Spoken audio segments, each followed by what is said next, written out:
Hey, welcome back to another episode of the Paper Stack Podcast. My name is Rick Allen, and I have Brett Berkey, my esteemed colleague, co-founder, business dev, friend, buddy, and pal. All of those things wrapped up into one. So we're on the eve of a lot of things.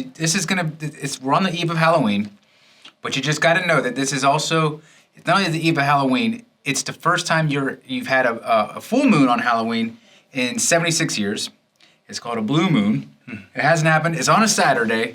And then right after that, you change the clocks back on Sunday. Okay, there we go. So talk about, and then a couple days after that, we have the election. Yeah, I mean, it's spooky. Just a spooky time. Spooky. I had to, man. Halloween puns. Yeah. So, anyways, we're here, I guess. Yeah, and so today is a follow-up from our last one where he talked about going from 1 to 100 plus in your note business. But something he kept touching on that was really interesting that we know you want to hear more about is he said systems. And systems, you got to be systematic, have a process. He's McDonald's of the note business. He has a process to how these things get done. Yep. And it's probably really interesting to a lot of people to know how, somebody who you guys have gotten to way above 100. So we want to know, what are the systems that happen as soon as you buy that note? What's the first thing in the process chain? Where's it going? How's it going down? Okay, so we'll start there, and I'll just tease another episode. As much as you have to have systems for once you buy the note, there's systems leading up to the purchasing of the note. And that would be the due diligence systems and the different things to look for, the different processes you can put in place. We can touch on that another time. But for us, once we buy a note, we've committed to it. The first thing we do is we start tracking the financials on it. Okay. And we do this because any costs that go into a loan, whether it's during it or after, we need to see a way to track it. Okay. Some of your servicers will do this. We found that with the way we ran our business up front, that we started out buying non-performing loans, and so we didn't have performing income to pay that stuff, so we were coming out of pocket of that money. And so by necessity, we had to start establishing a system, and we used Excel spreadsheets and started building a system that had macros involved. Looking back, it's a Frankenstein system now that I would encourage other ways to do things now. You can find software out there, maybe like a QuickBooks, you can hack to do it, but at the time we didn't know enough about it to do it. It seems like a lot of the software that's out there is geared towards the older or the bigger guys. So, spreadsheets are going to be a good place to start. But start tracking your financials with whatever your systems are. And for us, it was, we kind of did it backwards to where we would have a single, each asset had its own spreadsheet. And then when we would update it, we'd click a button and it would roll up into our pipeline. And so we could see then, we could look at our pipeline, see where our costs were, everything like that. I would do it differently. I would do it opposite now. What I would do is I would have all my costs attributed on one spreadsheet, and then I would derive reporting from the one spreadsheet. So we started out at the micro and rolled it up to a macro. I would start at the macro recording these things, and then you can, with Excel, it's super powerful. You can start deriving reporting and seeing exactly what you need on each asset as you go. Wow, that's interesting. So somebody would have to at least have knowledge of what a macro is. Can you tell them, if they don't know, explain a macro? A macro is basically, it's a piece of code that I didn't write the code. I paid somebody to write the code. I told them what I wanted it to do. So what they do is they write a piece of code, and then whenever you push a button on there, it does a task that you would repeat normally, and it repeats that same task for you. So for instance, on our spreadsheet, after we entered the all the data or the financials, I wanted to roll up into I wanted it to grab certain figures off of that spreadsheet, like the total number into it, and the total value or estimated value, and then like the status of it, and if there was a closing date, the closing date.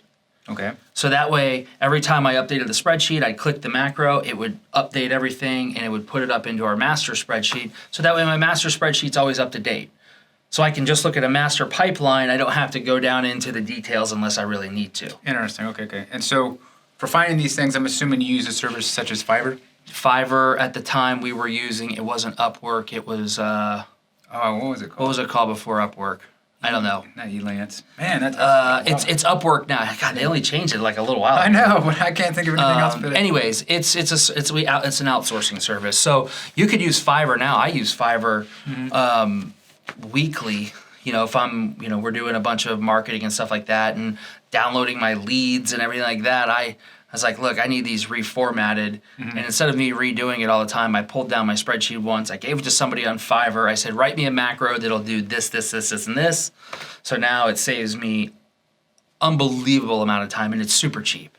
yeah, what are you talking, like $20? Mine was pretty extensive, so it was like, I paid extra, 75, but I paid $75 to have it delivered to me in 6 hours. So Yeah. it was like, I was like, look, to me, I need this now because it was worth it. So Fiverr, if you don't know, is just a great site. Like for me right now, I've optimized a lot of our Google campaigns and stuff like that, and I got it to where I think it's humming along, but I'm like, what do I do now? Like I need to have something more. Right. So I'm about to buy an audit.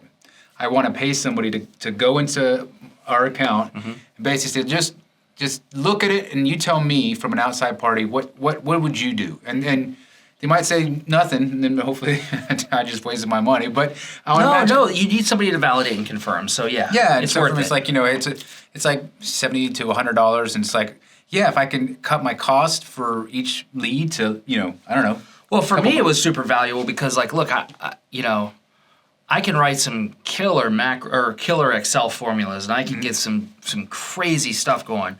But I just don't know coding language, and I don't know what they're using there. So for me, having somebody write a macro, you can record macros with Excel by clicking record. They might you can record something. So if you're going to do the same task repetitively, you literally just say record my moves, and it'll record, and then you hit stop, and then you can name that macro.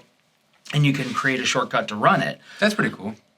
It's super easy to do, and I have used that in the past. But for something like this, it's like, look, I need to change All kinds of stuff. Yeah. Okay, so let's see here. You got the macro. You're operating in a spreadsheet. Have you evolved from spreadsheets, or are you still in spreadsheet land? Is there another system that may be better? We're still in spreadsheet land. Really? We're. So there's not anything out there, no specific, that's like... No, there has been some that came out, but it's just that everything. There was nothing was the whole enchilada. It wasn't everything we needed, and to a certain degree, like we're winding down our fund now. So I should say, yeah, we have evolved. Our MWM fund uses. That's all handled by Sudrania, our fund administrator.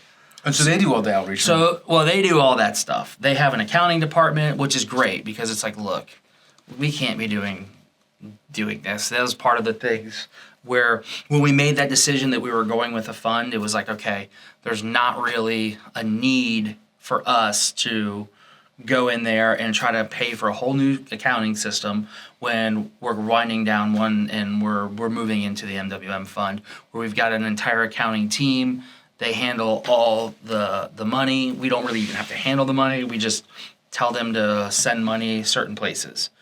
Wow, because you have a fund, because you have to be regulated, you couldn't operate it in a spreadsheet because if you screwed one thing up, you'd be screwed. It would be a nightmare. It would be a nightmare. So Really? Okay. Yeah, we don't do that. So people that are listening aren't operating in a fund and aren't raising capital. Spreadsheets are not a bad place to start, and you can Yep. do them super simple or you can do them super complex. If you're working with, or you can lean on your servicer. Your servicer will keep track of your expenses, going on in there Yeah. on each transaction. So that's how we chose to do it. So the important thing is have a system for accounting for the financials. You have to do that. The next thing you want to do is you want to have a system for your borrower outreach, I think is an important system. And we had set up, we've had several different systems that we've gone through. One, when we were doing our own borrower outreach, it was like, look, we hit them with something in the mail, and then we hit them with a phone call. We've even used a tactic of sending like Amazon boxes. So everyone opens an Amazon box. That's pretty smart. So they open it. Have a system, know what you're trying to accomplish, and set up a system that will help you do that. So, for us, we moved over to when we buy an asset, we know that we can start reaching out day one, right? Because we use a non-for-profit HUD housing counselor. And so as soon as we would buy an asset, we would take it and we would hand it off to the non-for-profit HUD housing counselor. They already had our loss mitigation strategies of reach out to the people, ask them if they want to keep the house. So you have those systems in place. Another system, and I'm going to start ripping it quick because we're short on time, but another system that we use is collateral. So whenever you buy an asset, we buy an asset, you want to have possession of the collateral, or for us, we wanted to have things imaged, indexed, and stored. What does that mean? We want somebody to receive the collateral, go through it, audit it, make sure we have all the documents that were said that were supposed to be there, have them index and scan them. So they're going to scan all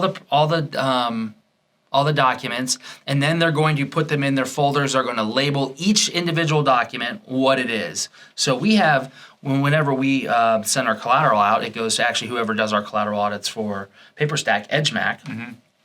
They take our collateral file, they scan everything, they index it. And they put it in a repository for us. We can download it, and it'll say credit files. Yeah. And so I go into the credit file, and it says legal. And the legal portion, it's got note, mortgage, and then it's got all the corresponding assignments individually, who they are from and who they're to. That's awesome. Whether they've been recorded, whether they haven't been recorded. All the longes. That's awesome. So that's great. And so what that does is it makes it to where now you have a system to where you can easily access your files if you need something. You know exactly what's in there. You're not just going to a giant 500-page PDF. You're going, Right. Each one. But also, when you turn around to go sell that asset, you've made whoever's buying it their life much easier. Yeah. Right? Because now everything is like scanned and indexed, and you have clean collateral files. Next thing you want to take care of after the imaging is where are you storing it? You can store it in your house. You can store it in your office. Yeah. We did that. Now, as soon as everything gets sent to EdgeMac, they index it, scan it, clean up the collateral file, tighten it up, make it look good. Then we send off, we have it stored with US Bank in their fireproof vault.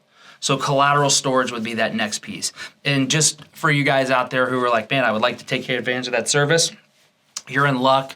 We're going to be offering that on PaperStack, the ability to have your files, while they're being audited, scanned and indexed. So if you're buying something, you're like, look, I want the collateral audit, but I also want the scanning and the indexing and the digital file put nice together in a package. We got you covered.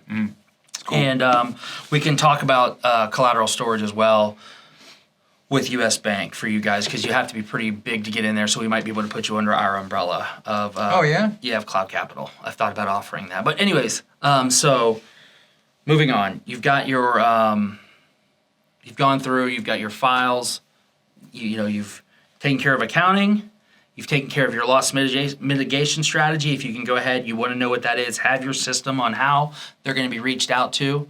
Again, we used mail, then phone, and now that we have the HUD housing counselor, they reach out to them immediately. The collateral file, you want it scanned, you want it imaged, and then you want it housed somewhere that's got a fireproof safe. And you would do it with somebody who, this is what they do. Yeah. I would also see that when you mentioned Amazon, it would be even that much cooler, because now when Amazon delivers, they take a picture on your doorstep. So you can actually know that package got delivered on their doorstep. We don't ship it through Amazon. Before we knew that people would open Amazon boxes, so we would save them and put any sort of envelopes or what we needed to get people's attention with in a Amazon box and send it to them in an Amazon box. But if they do offer shipping, that's a great idea. They do. They have FBA. You can do fulfillment by Amazon and just buy your own product and send it out to somebody. Okay, there you go. So there's that. Then let's see, what else? I mean, you pretty much handled it. I mean, you went from accounting to Lost Med to, document Yeah, storage. there's a lot more that you can cover. We can start talking about. We can do another one for next week, but start talking about what are your systems and processes for once you get a borrower to agree to modify a loan, or what's your systems and processes when you get a borrower to agree to a deed in lieu. Mm-hmm. What's the system and process you have in place if you have to take an asset back? What's your asset management systems and processes? These are all things that we couldn't cover in a 20-minute podcast. Mm-hmm. We'll make you this deal. We'll be back next week to talk about the asset management systems and processes, what to do, your systems and processes for once you get in touch with a borrower, how to handle them. REO management is a huge one. Well, that might be a whole 30 minutes. REO management may be its own thing, because that can make or break a fund. Yeah. It can sink your ship not managing REOs properly. Mm-hmm. Wow. I know from experience. So. Okay, right. well, cool, man. I know you got to run. So. I got to roll, but we wanted to get something out for this Friday. Yeah. Hallows Eve. Yeah, so everyone out there have a wonderful Halloween tomorrow. Make sure you stay safe. The thing I get scared about is that it's Saturday, so people will be driving the streets, and they might not even be trick-or-treating, so they might just be acting stupid. So be safe out there. Put glowing bike things on your kids to have them walk around. Yep, I like that. So have their outfit glowing or something. That's a big deal. That's it, though. Talk to you guys soon. Bye. See ya.